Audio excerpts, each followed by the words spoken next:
Welcome to SOS For Your Life, Emergency Wisdom for Everyday Life. I'm your host, Susie St Angelo, and thank you for showing up today. Today's episode is called How Hypnotherapy Can Help Heal. Join me today for a conversation with Certified Clinical Hypnotherapist, Craig Meriwether. Craig has a fascinating background. He's a certified clinical hypnotherapist, medical hypnosis specialist, Neuro-linguistic programming specialist, and founder of Arizona Integrative Hypnotherapy, helping people eliminate the negative emotions and limiting beliefs that may be keeping them from reaching their full potential. For over 12 years, Craig has been helping people heal from early childhood trauma, helping cancer patients with pain control, veterans with post-traumatic stress disorder, students with test anxiety, entrepreneurs with confidence, athletes with peak performance, and anyone who may be dealing with overwhelm, fear, and anxiety. And remember today to like, share, and subscribe to this podcast, and follow me on Instagram, LinkedIn, and Facebook. So this podcast is for you if you know you want to change something, whether that's your career, your health, or another aspect at any age and stage in your life, and you don't know what to do or how to do it. Or you may be that person who is afraid to take that first step, caught in analysis paralysis. I see and understand you, and I felt the same way.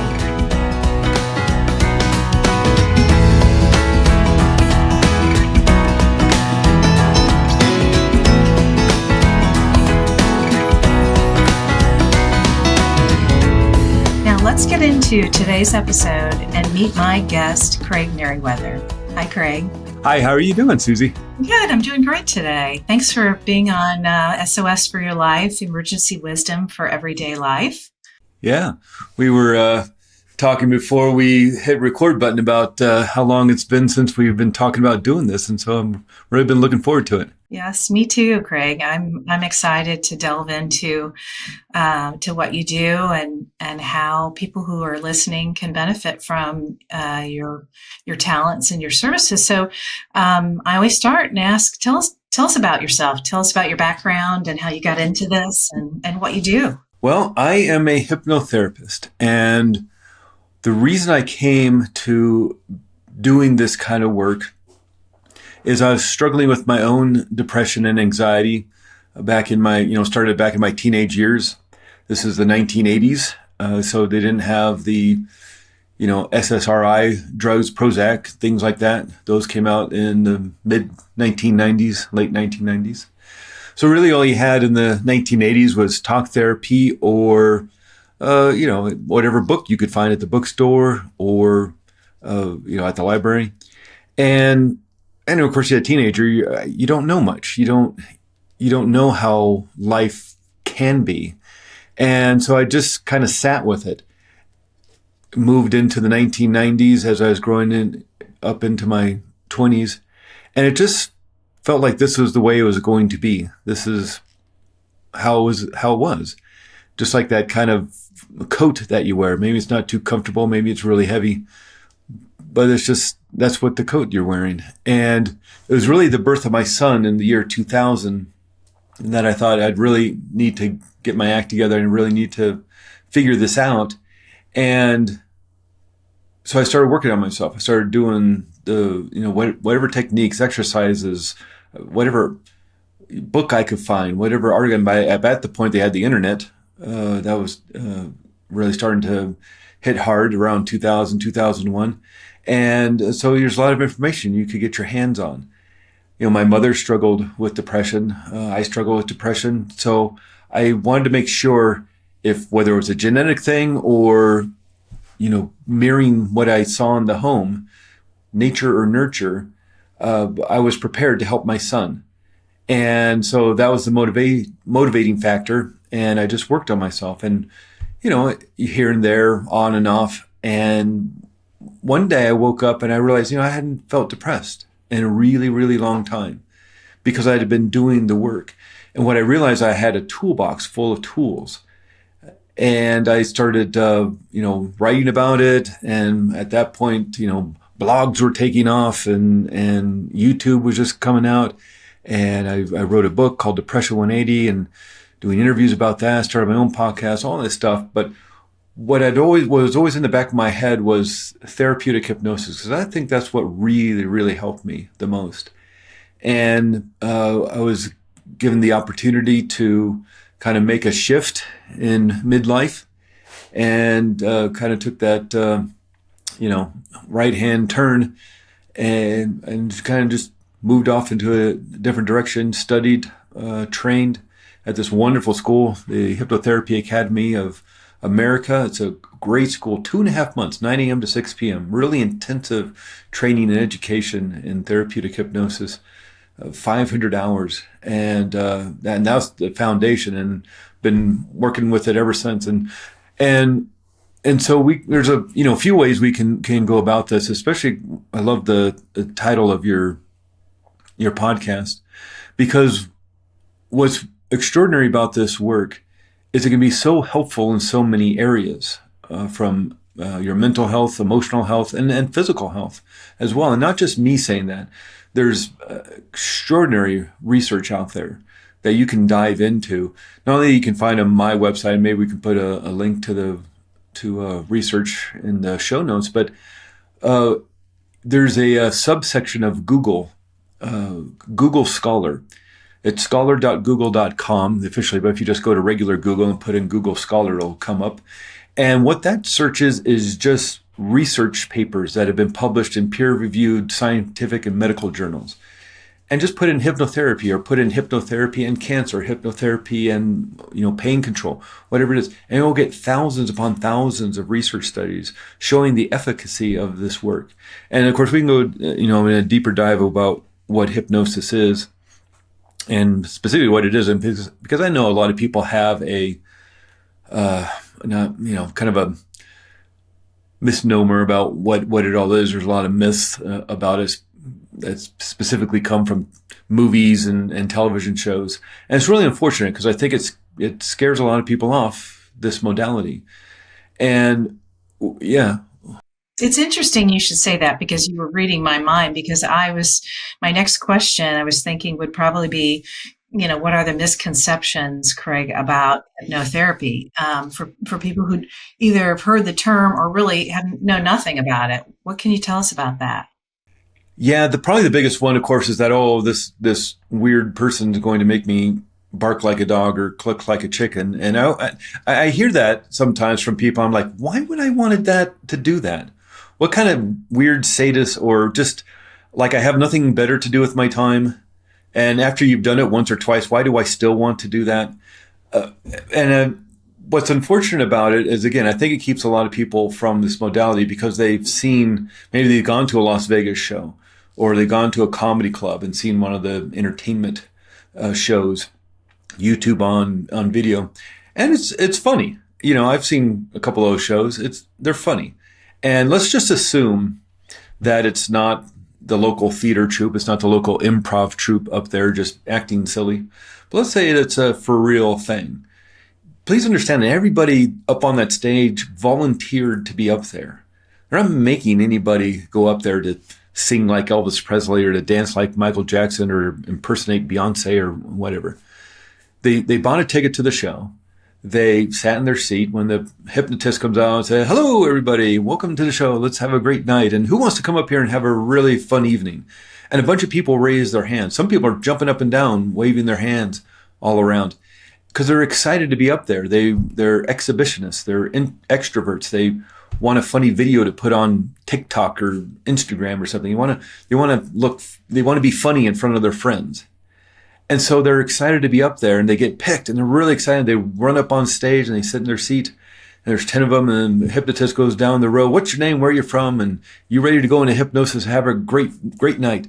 "Yes." "Oh, this is so exciting." They say yes like 7 times before this guy makes them, sing like Elvis, or dance like Michael Jackson, or whatever the gag is. And afterwards, he asks them, it's like, "Do you have a good time?" "I had a great time." And they're excited about it. They're proud of what they did.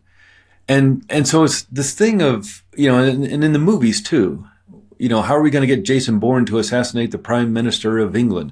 It's like, oh, well, hypnotize him, because that saves them a lot of time and plot moving the plot forward and money and having to film all the scenes and training and what. Well, let's just hypnotize them, and somebody snaps their fingers 3 times and he zombifies them and they can control them.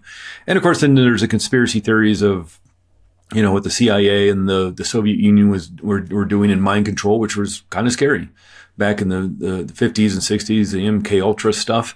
And God knows what they're still doing today. But that's not what therapeutic hypnosis is. You can't make anybody do anything they don't want to do. If you could, smoking cessation work would be 100% guarantee. Even if you didn't want to quit smoking, I could just snap my finger 3 times and you'd quit smoking. I can make everybody be as awesome as I'd just be able to go around just to strangers in the supermarket and say, you're going to be as awesome as ever and live your best life. And, that's not the way it works. I'd be able to charge $1,000 a session, and everybody be writing me big checks, but that's not the way it works. And it's just unfortunate that these, the two sides of this is more entertainment side and the stuff you see in the movies has the same name as the therapeutic side of it, hypnosis or hypnotherapy. And there's nothing magical or mystical about this work. In fact, the word hypnosis comes from Greek mythology and the Greek god Hypnos, who is the Greek god of sleep.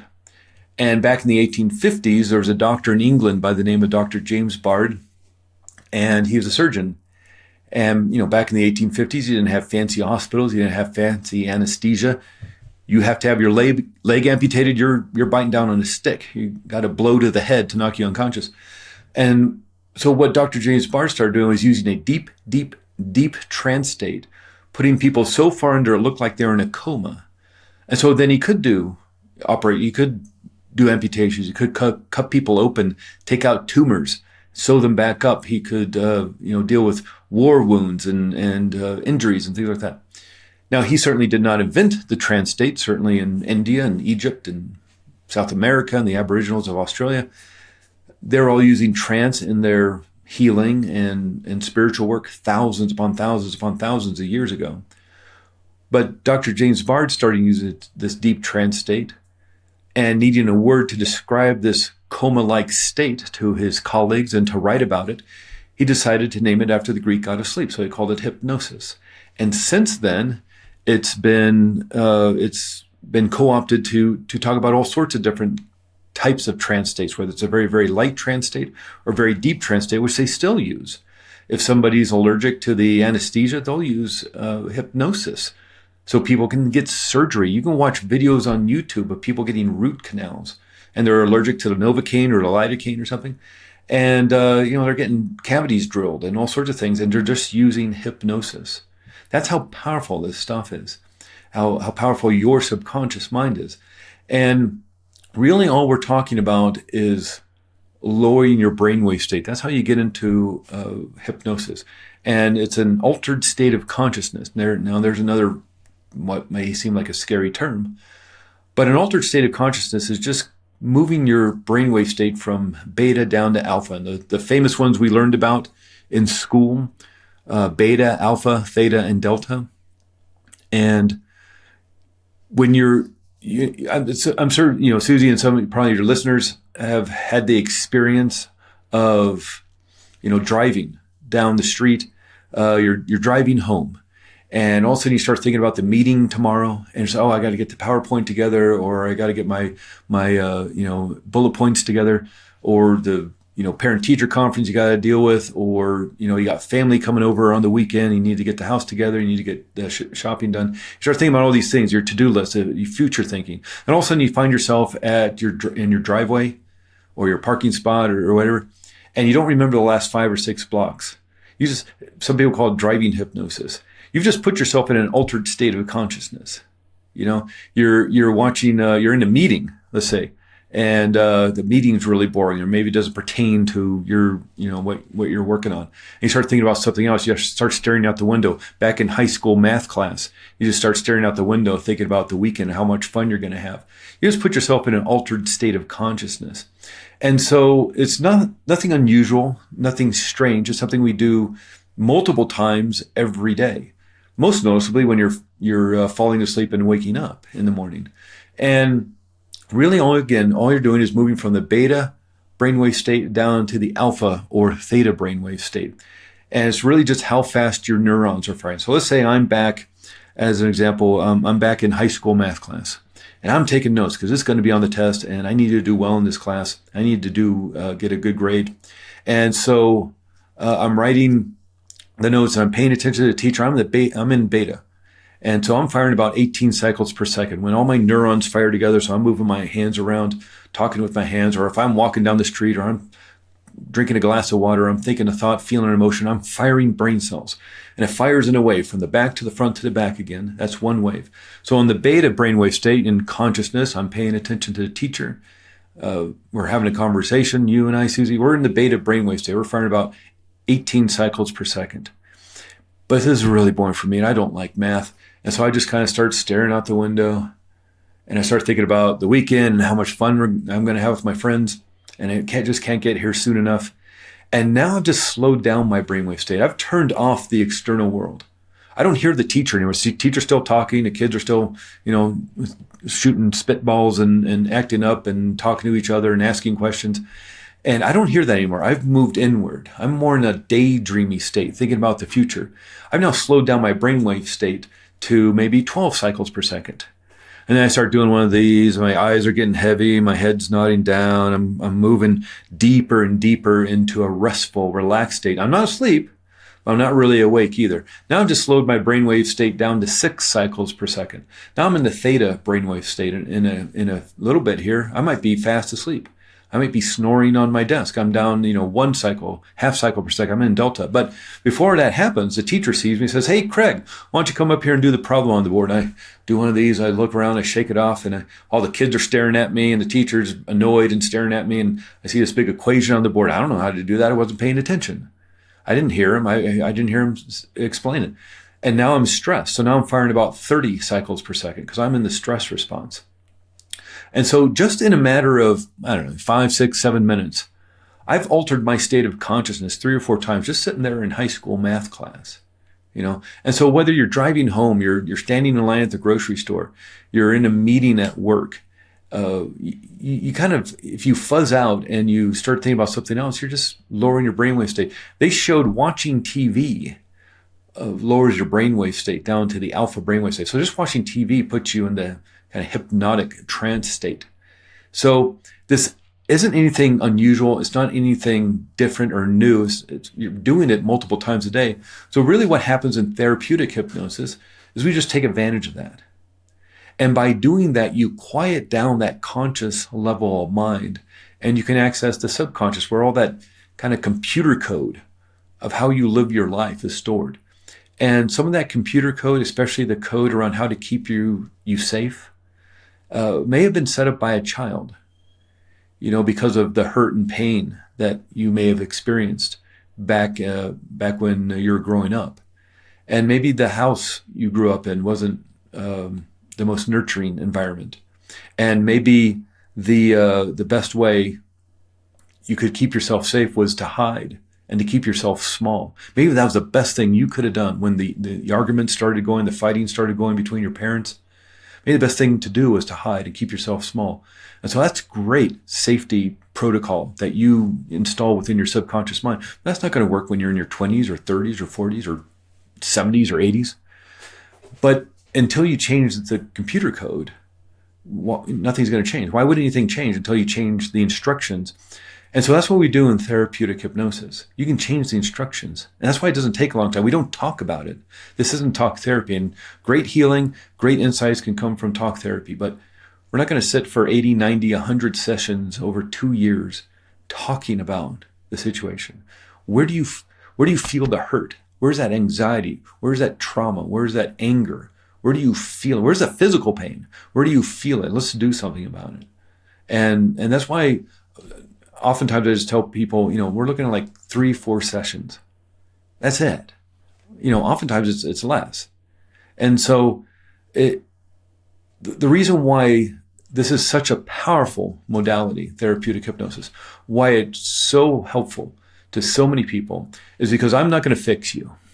And this is the extraordinary part of it. People think I'm going to take control and do all sorts of things. No, I'm not. I'm not going to fix you. And hypnotherapy in of itself is not going to fix you. You're going to fix yourself. And that's where the power of this comes from, because who better to, one, know what the problem is, the real problem, than you? And who better to know how to solve it than you? How to resolve the issues, even if it was back when you were a child. And you may say, well, I don't remember what the problem was. That's fine. Again, we're not using your conscious mind. This isn't talk therapy. You don't even have to know what the problem is. You just say, I just feel this anxiety. I just feel this chronic anger. I'm just angry all the time. It's like, okay, well, you know why you're angry, because you have to change your brain chemistry to feel that anger in your body. You have to create the adrenaline and cortisol. You have to create these neuropeptides, these molecules the brain creates, dumping hundreds of millions of these molecules in your system. So you feel the anxiety, you feel the anger, you feel the overwhelm, the worry, the love, the joy, the happiness. These are literal molecules of fear, molecules of anxiety, molecules of joy, molecules of happiness, dumping in your system. Those have to be created. And the way, the brain changes in the way we're discussing right now is through a thought or a memory. So by accessing that thought or memory, even unconsciously, maybe something in your external environment gets triggered. Example, you're at work, let's say, and you're the marketing person or something, and Bill and Fred in the next office start arguing again. And they're arguing about the accounting because the numbers, once again, aren't adding up at the end of the month. And so Bill and Fred go at it again, and they start yelling at each other and arguing. And all of a sudden, you start feeling really anxious, and your palms are getting sweaty. You just want to make yourself small and hide, because maybe if you were growing up and you didn't have such a nurturing environment at home, and mom and dad argued all the time. And that was really scary when you're 5 years old or 6 years old. And maybe eventually mom and dad got divorced, so there's a lot of anger in the home. And the best way to keep yourself safe in that very unsafe environment was to keep yourself small and to hide. And so that's a great safety protocol. So now when you hear Bill and Fred in the next office arguing about the monthly accounting, it has nothing to do with you. You're not in the accounting department, and Bill and Fred are idiots anyway. And why do they even work together and put them in the same office? It has nothing to do with you. But that trigger, it feels unsafe. And it's like, well, there's people arguing. The last time people argued, it wasn't very safe. And you need to hide to make yourself small, and your nervous system changes, and you put on that fight or flight stress response. You put on that armor, even though it's just Bill and Fred.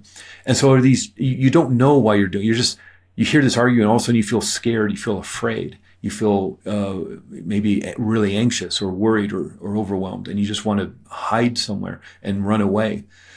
That's happening automatically because you have those instructions in there. And so you may even don't even remember the fighting in the home. Of course, you may remember your parents getting divorced, but you don't remember the intensity when you were 5 or 6 years old. But your subconscious mind does, and it wants to protect you from that. And so it's trying to warn you by putting on that armor, by sending you the signals of anxiety or fear. There's danger here. And it happened automatically, unconsciously. And so that's what's happening in our lives every day. You may not know consciously what the problem is, but your subconscious mind does. Your subconscious mind knows what the problem is, the origin of the situation, and is trying to protect you from it. That's why you feel like that. So you absolutely know what the problem is. And what's extraordinary about therapeutic hypnosis is that, by bypassing the conscious mind, by moving into a more relaxed, restful state, moving to that altered state of consciousness of alpha brainwave state, you bypass that conscious, logical, analytical mind, and you move into the subconscious where those instructions are held, and you're allowed to change them. You're the one who put them in there, which is not to say it was your fault, to blame the victim. It certainly wasn't fair, but actually becomes very empowering when you realize, well, if you're the one who put those instructions in there, even as a little kid, then you can change them. You're the one who has the power to change them and do something about it. And that's where the healing comes from. That's where the empowerment comes from in this work. Again, I'm not going to fix you. I don't know what the problem is. And hypnotherapy are just techniques and tools to help you get to a resource state to deal with it yourself. Fix it yourself. who better to know what to do about it than you? What you know what the child needs, or you know what you needed as a teenager or as a young adult, or what you needed last week when the situation happened. Or again, or maybe it's even like a physical issue, physical pain. Works great with physical pain. And to the point where people can have dental work without any Novocaine or lidocaine. And people have surgery. And so this isn't some sort of methodology where somebody else takes control. It's a methodology where you take control.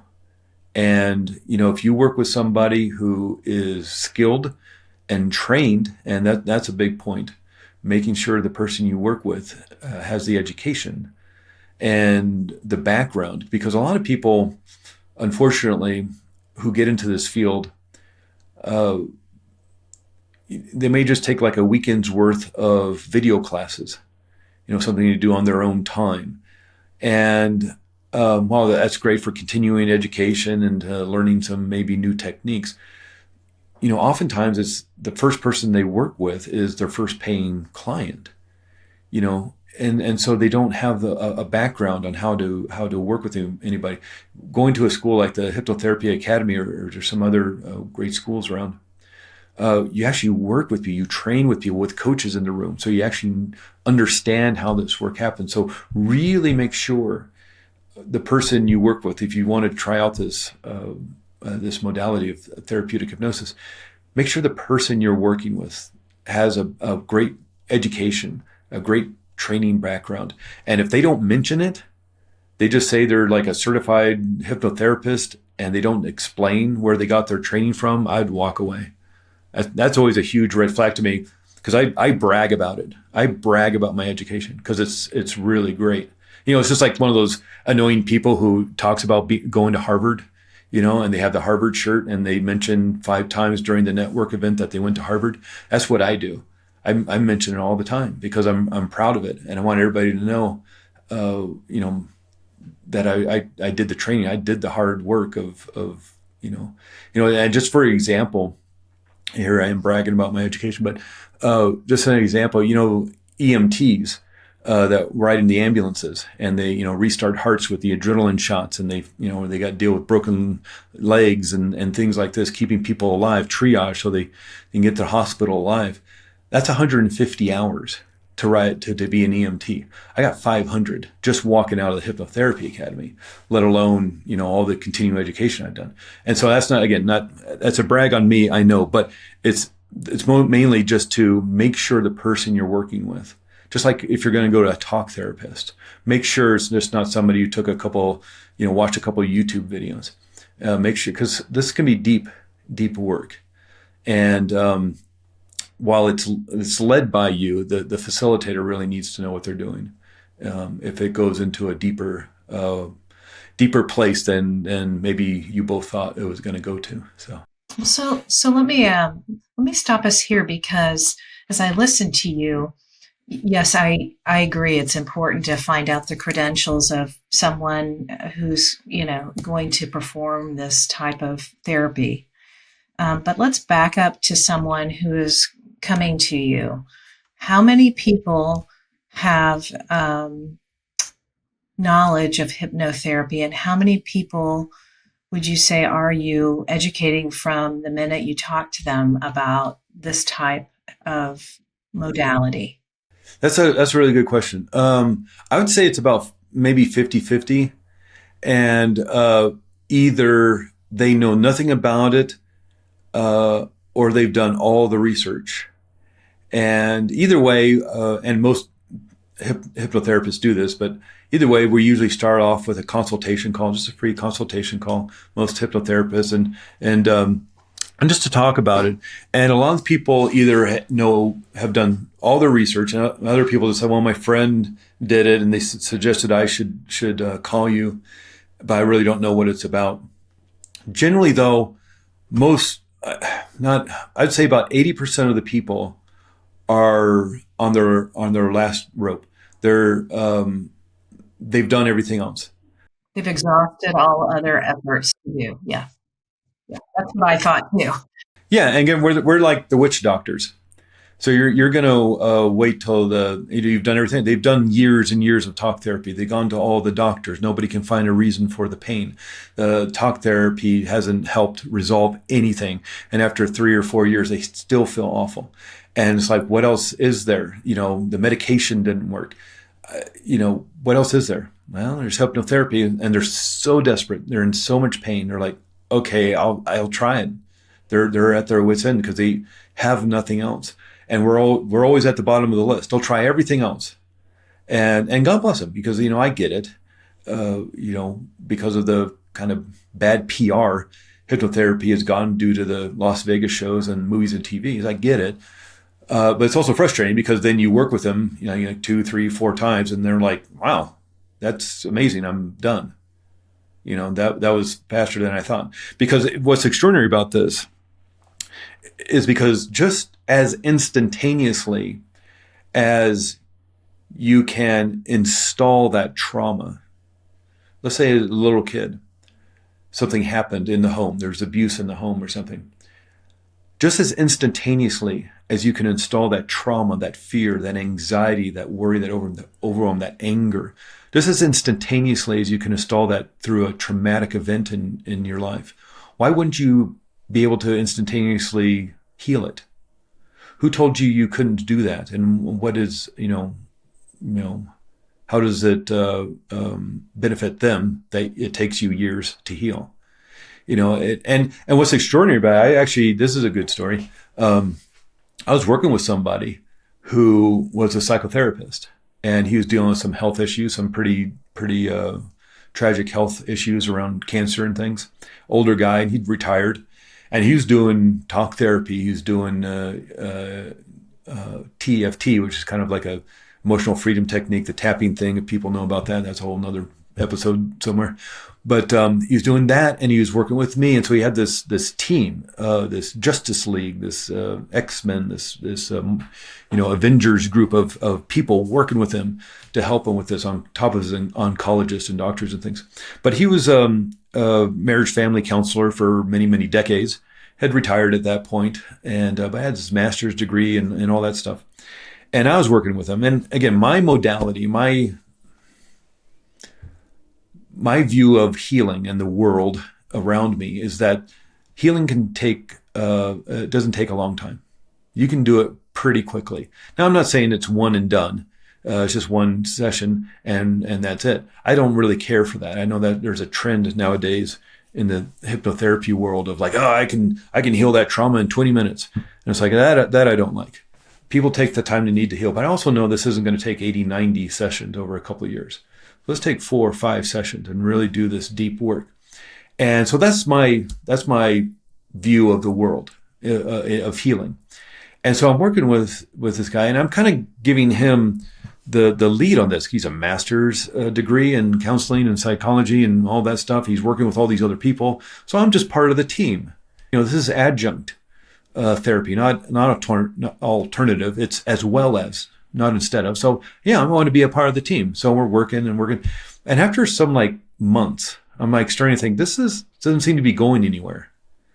And it really started affecting my confidence, my self-confidence in this. I'm like, I keep seeing this guy almost every week, and nothing seems to be getting better. He's dealing with some comprehensive post-traumatic stress disorder. I mean, it just wasn't one event; it was many events over the course of decades as a child growing up.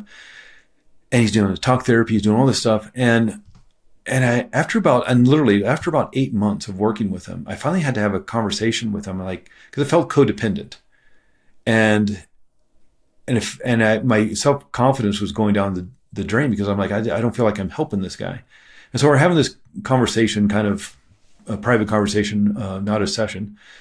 I just called him out and said, we need to talk about this and where we're going. And eventually, as we're talking about, he says, I know this healing work is going to take years, if not decades, to heal. And I thought, oh, there we go. That's the problem. I think this is going to take weeks, maybe months. He thinks it's going to take decades to heal all his comprehensive post-traumatic stress disorder, let alone the physical stuff. And I thought, there's the disconnect, because we have two different viewpoints of how healing happens. And so in his world, his training and getting his master's degree, and what people told him is like, yes, it takes, if we got this all taken care of in 12 years, he'd be thrilled, because we were ahead of schedule. And to me, we're 8 months in. I'm like, God, I feel like I'm not helping him, and I should bow out, because I don't feel like I'm helping him at all. And this is a waste of our time.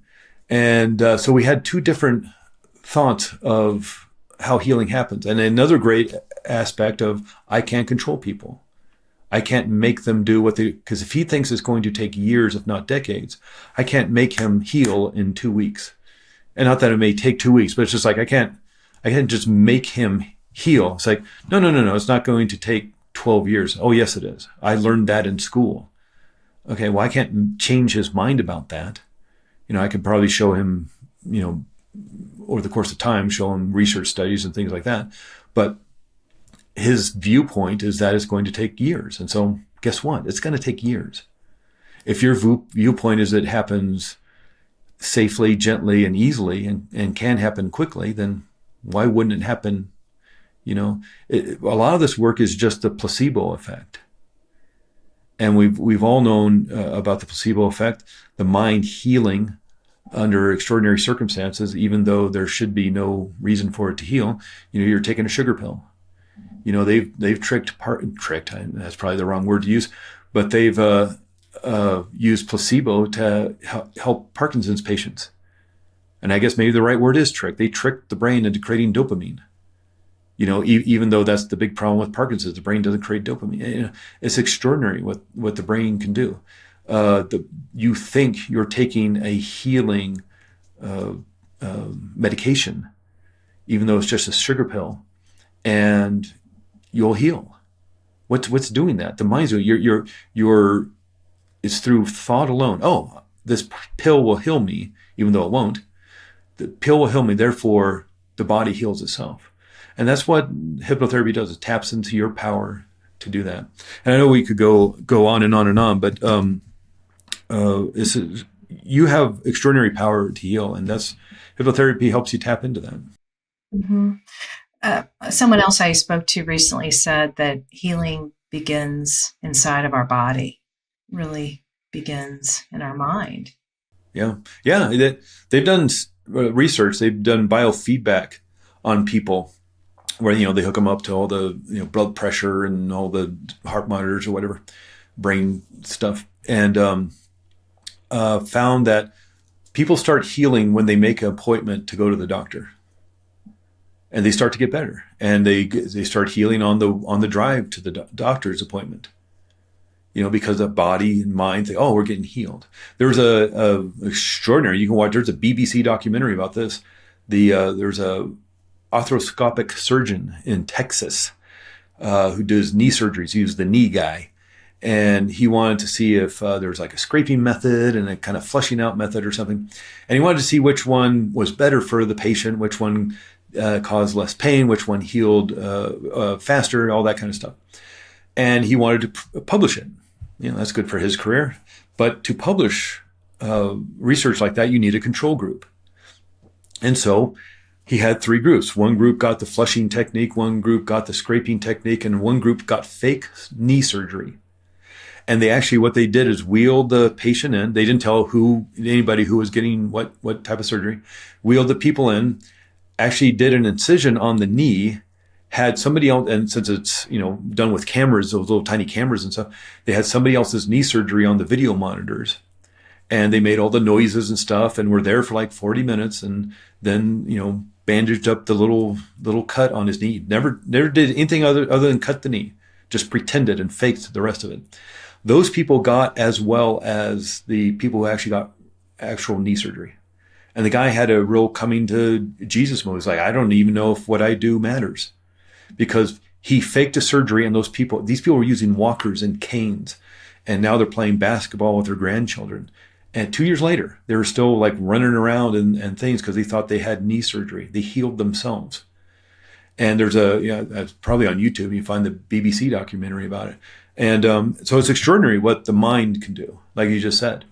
And if you can tap into that power, one of the great modalities to do that is hypnotherapy.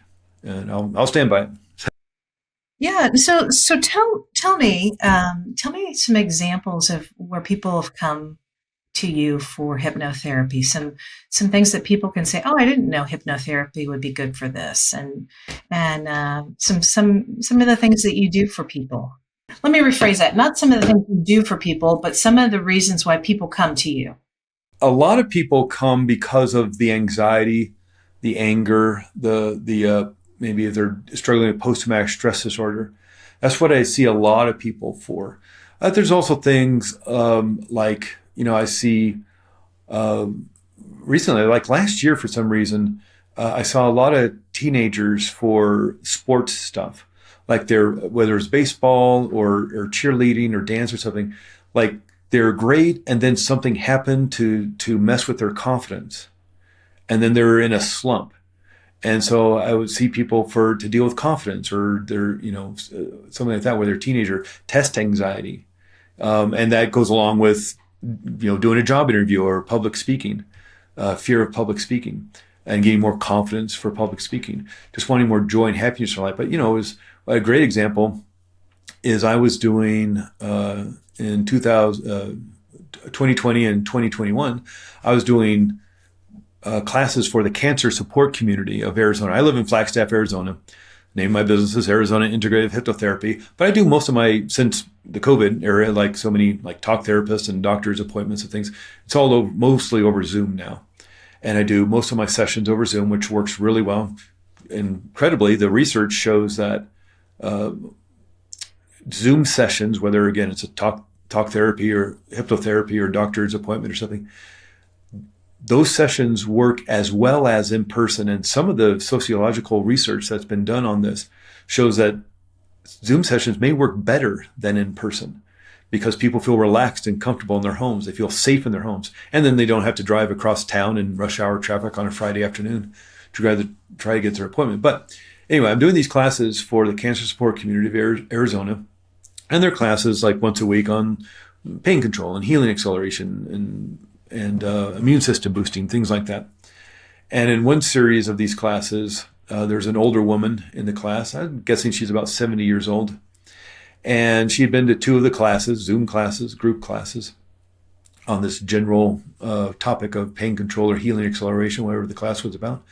And on the third class, I was early to the Zoom class because I'm setting up the class and getting the Zoom thing together. And she's early to the class. And so we're just chit-chatting. And she asked me if hypnotherapy will work with procrastination. And it will, because that's a mindset issue. The thing with fear and anxiety, you don't want to end fear and anxiety. That warns you around danger. That keeps you from walking down the dark alley at midnight, even though it's a shortcut home. No, keep to the lighted streets. That fear, like, I'll take to the lighted streets and the crowds, and it'll take me 15 minutes longer, but I'll be safe. Here in the down in the desert in the Phoenix area, Tucson, you're out walking in nature. There's a rattlesnake in the trail. Keep away from the rattlesnake. That anxiety and that fear is going to keep you safe. When it becomes unresourceful, now you're moving away from getting that report done on time for school or for work or whatever. And you're procrastinating because even though it will be beneficial to you, there's some fear around that. So yeah, hypnotherapy can help with that. So we actually set up a private appointment, one-on-one appointment for the very next day because I had an afternoon appointment open. And what's fascinating about this work is when the mind realizes it's going to do some healing work, the gears start turning. And you can go like, well, I can work on a problem, but why not just work on the problem? And so when she got to the appointment just 24 hours later, she says, I told you I wanted to work on procrastination, but what I really want to work on is why I don't matter in life. This is a 70-year-old woman who thinks she doesn't matter, who feels worthless in life. And so, okay, let's work on that. And so, again, there's a feeling state to that. We talked about that a little bit ago. there's a feeling state to anger and to anxiety, but there's also a feeling state to not feeling worthy or feeling worthless or not mattering in life. That's caused by changing the brain chemistry. You only change your brain chemistry in that way through a thought or memory, even if it's unconscious. So you know what the problem is. You know where that feeling state's coming from. And so part of the work we were doing around this issue is let's regress back to the first time you felt that way. Let's do that in a safe way, but let's go back and heal what needs and resolve what needs to be resolved. And so I do the countdown, 10 down to 1, and on 1 you'll be at that very first time you felt that the origin of that feeling of not feeling worthy, of not mattering in life. 10 down to 1, and on 1 I say, and where are you? And the 70-year-old woman says, I'm standing up in my crib and my father's screaming at me because I won't stop crying. Now, that, standing up your crib, I don't know what that is, but that's like 12 months old, 14 months old, something like that. And, if she's 70 years old, that's maybe the early 1960s or so, maybe late 1950s. And maybe back then men weren't trained so well on how to nurture children. And maybe mom's out of the house. And maybe dad's having a bad day, a bad week, a bad life. Maybe he's just not the greatest father in the world. And the baby's crying. He doesn't know what to do about it. And he just wants some quiet in the house. He had a bad day. He's having just all of it. And he just wants some peace and quiet. And the only thing he knows how to do is just to scream louder than the baby and tell the baby to shut up. And in that instant, that child needing to justify why this is happening, this person is supposed to love her and protect her and nurture her, why this person's screaming at her, that the fear around that she needs to justify this. And the child comes out, well, the only reason this is happening, I guess I just don't matter. I guess I'm worthless. Now, is that true or not true? It doesn't matter. That's the instructions that were installed in that terror, in that trauma. And she held on to those instructions for some 70 years until one day she decided it was time to change them. She didn't want to feel like that anymore. And so we changed them. She resolved the issue. She healed what needed to be healed with the child. And I never saw her again. That was it. And I'd check in with her. We'd do emails back and forth over the course of about a year. Every few months or so, just checking, how are you doing? She's doing great. She's doing fantastic. She did like 2-3 group sessions focusing on like pain control and healing acceleration, and 1 solo session. And she didn't even know what the problem was. And that was it. That's how powerful this is. That's how powerful you are. And there's no age limit to this. And there's no age. No, God, no. I mean, works great. And maybe, and some of the research even shows it works better with little kids. Obviously, with the example I just showed, adults can do it, but it works great with kids because kids are great with imagination. And kids are great at playing pretend. And that's what a lot of this work is, just playing pretend. Whether you're a little kid, in elementary school or younger, I guess, all the way to being a teenager, to being in your 20s, all the way to being, in your 70s and 80s, however. So I do breath work, and I have, it is. I've learned a lot this year about it. I've benefited a lot personally from doing breath work myself, and now being a facilitator for others. And I do both in person and virtually. And you're right, you can have just as powerful of an effect virtually as you can in person. Now, in person, I pick up the energy of the people. So for me, I've got to certainly watch that, but I can tell when people have really taken it deeper, because it's harder to come back out of it, one. And two, they're so surprised by some of their own emotions and reactions that have come up.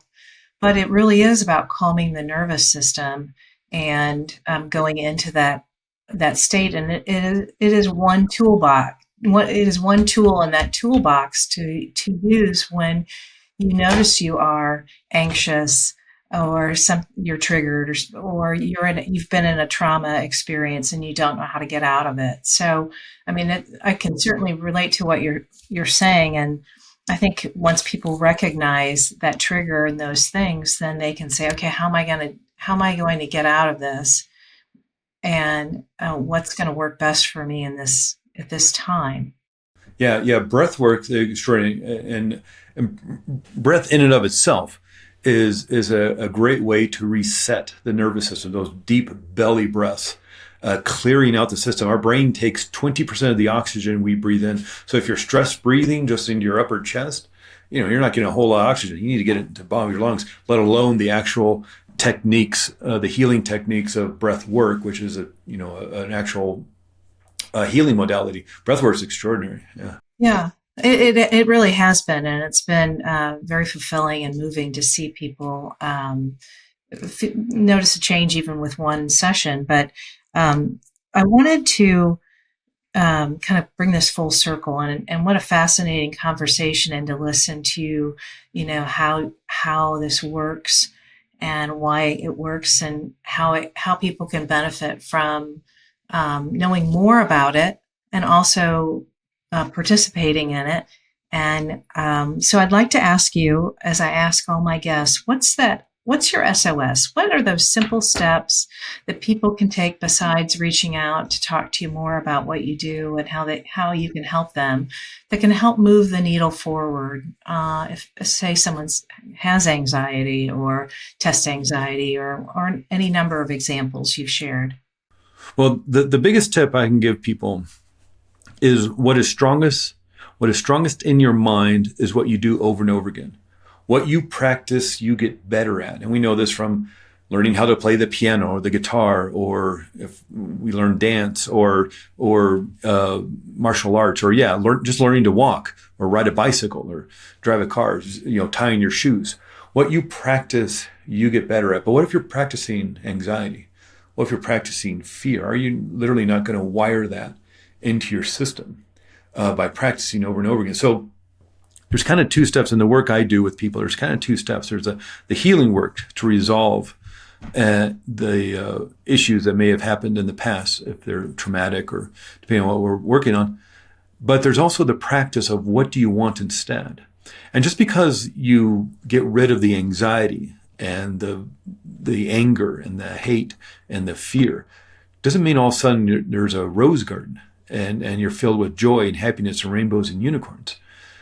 There's practice to that as well. Look at any master of anything, and they practice every day. Look at the Dalai Lama. I'm sure a lot of listeners know who he is, head of the Tibetan Buddhist spiritual community. And the man's 89 years old, and he still practices loving kindness and compassion meditation every day. And read his books. He talks about the anger and the despair and the sorrow of what's, not only going on in Tibet, but, the rest of the world. But, in Tibet, the Chinese government is still bulldozing out his monasteries to build roads and buildings, and primarily to give him the middle finger, and arresting his monks and torturing his monks. Of course, that's going to cause him to feel anger and despair and sorrow. It'd be strange if he didn't feel that. And he's been exiled out of Tibet since something like 1957, something like that. And so there's sorrow, there's despair, there's sadness around, there's anger around that. But he doesn't want that to be who he is. Certainly he's going to feel that because he's a human being. But he doesn't want that to be who he is. So every day he practices loving kindness and compassion meditation. And if anybody was to have it down by now, you think it'd be that guy. This guy's not married. He doesn't have any kids. He has a staff of people to meet his every need and want. And granted, he has great responsibility, but he doesn't have a lot of the life issues and challenges that the regular people, quote unquote, regular people, have to deal with. And yet he's still practicing. He's still doing the work. Look at any master musician. Yo-Yo Ma, considered one of the greatest cello players ever, if not, just alive today. Again, if anybody was to kick back and phone it in around the age of 40, it'd be that guy. But he's 67 and he's still maybe 68 at this point, and he's still practicing every day, 3, 4, 5 hours every day, because he wants to master this instrument, master this music. Martial arts, dance, whatever. Any black belt in judo or taekwondo, that 10th degree black belt in taekwondo, you can't get any higher than that. And yet they're still practicing. Bruce Lee practiced every day. And so if you want joy and happiness and love and confidence and everything, you can have it. But there's a certain relentlessness to this work.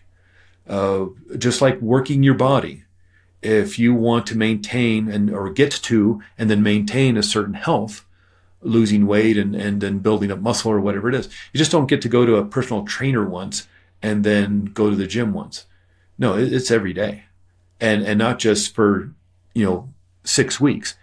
It's for the rest of your life. You may, I don't know, may or may not. I'm sure some of your listeners may remember Jack LaLanne back in the 60s or 70s. He was, for those of you who don't know him, he was Richard Simmons before Richard Simmons, without all the fabulousness maybe. But he was the health guru guy who was on Mike Douglas and Merv Griffin and Johnny Carson and do feats of strength and talk about health. He was a vegetarian in the 1970s, a vegetarian and a juicer, and he had his own line of blenders and he had his own line of gyms. You go to the Jack LaLanne gym and he had his own health show on whatever PBS or wherever.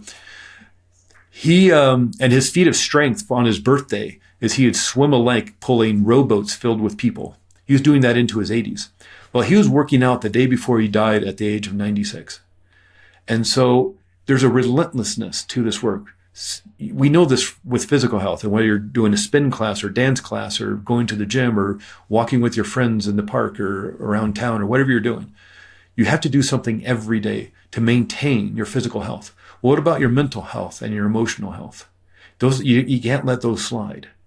And there's something you need to do, and whatever that is for you. So the Dalai Lama does meditation work, his meditation work, loving kindness and compassion. Other people do something creative. Yo-Yo Ma practices the cello. Whatever it is for you, whether it's meditation or prayer or some sort of guided visualization work or recordings or whatever it is, you need to find something to strengthen, empower, and at the very least maintain that joy, that happiness. And so it's there. Yes, you're going to experience sadness and grief at times when there's loss, but that you don't have to maintain that sadness and the depression. That's just a human response to an extraordinary situation. But to strengthen and empower that happiness and that joy and that lightness, whatever, that confidence, requires work, just like working out your body. And so there's a relentlessness to this. And even if you just have 5 minutes, and whether that's just maybe doing some quick yoga just to move your body around, or stand up and do the power poses. Remember that Stanford or Harvard study, maybe it was Harvard, just standing, in a power pose, a Wonder Woman pose or the Superman pose, changes the body. There's a TED Talk about that. Yeah. Yeah. And so there, I would say, my one SOS tip, if I only get one, it'd be just, what is it that you need to do every day? Even if you just have 5 minutes, what can you do to strengthen and maintain? Even if you have to pretend that you're happy, just mentally rehearse it. Just like an Olympic athlete is going to mentally rehearse their event, not only practice, being on the mat if you're doing gymnastics or the starting line or whatever. Not only are you going to practice running or swimming or gymnastics, but you're going to sit on a couch or a recliner and mentally rehearse it as well, because it will literally wire that into the brain. So what are you going to do? Practice being happy. I mean, it sounds maybe a little silly, but practice being happy. And if you're not happy, pretend you're happy. Just pretend. And the mind can't tell the difference between what's real and what's imagined. So. Well, and I definitely believe that, our health is more than diet and exercise. And this conversation is proof positive about that. And so I'm going to ask you, is there anything else that you would like to share with us before we wrap up that we didn't cover? I would take another 2 hours of your time, but I think just to wrap it up, I think I touched on it a little bit just a minute ago.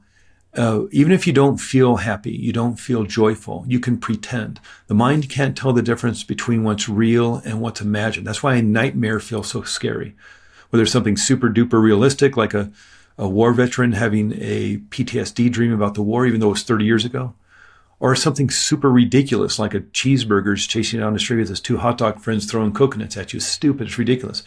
But in both scenarios, they're both cozy and comfortable in bed, and yet your mind thinks it's really happening, and it'll change your physiology to turn on the stress response. 300% more blood now moving to the big muscle of your arms to fight. 300% more blood moving to the big muscle of your legs to escape. Your brain's creating adrenaline and cortisol.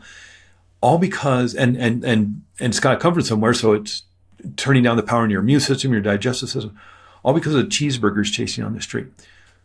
Your mind can't tell the difference between what's real and what's imagined. That's happening while you're in deep sleep. Imagine what you can do in your waking world.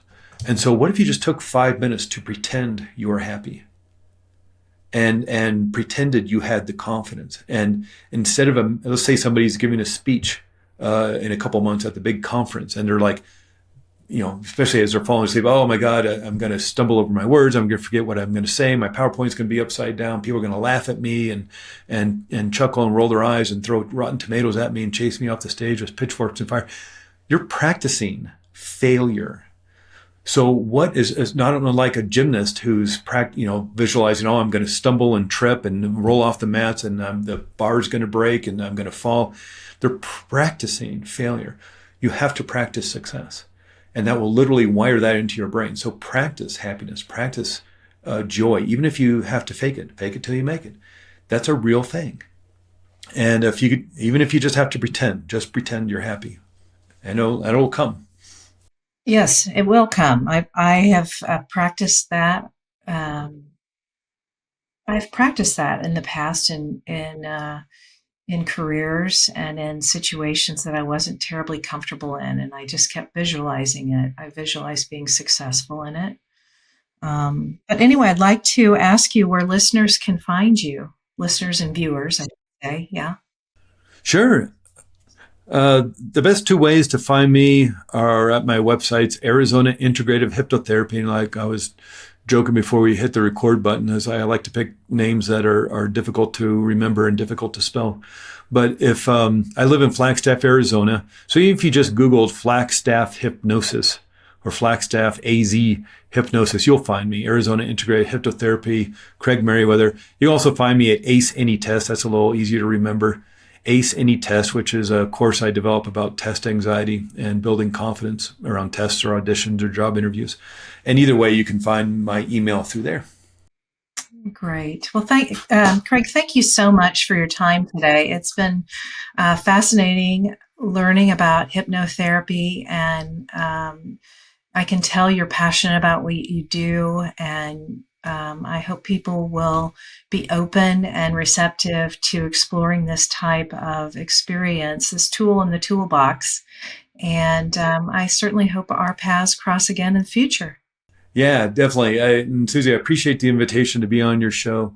I know it's a lot of work to get a podcast going and maintain it week after week. So I appreciate your invitation and your trust to be on the show. We didn't know where the conversation was going, but it was really fun. And thank you for having me on. You're most welcome.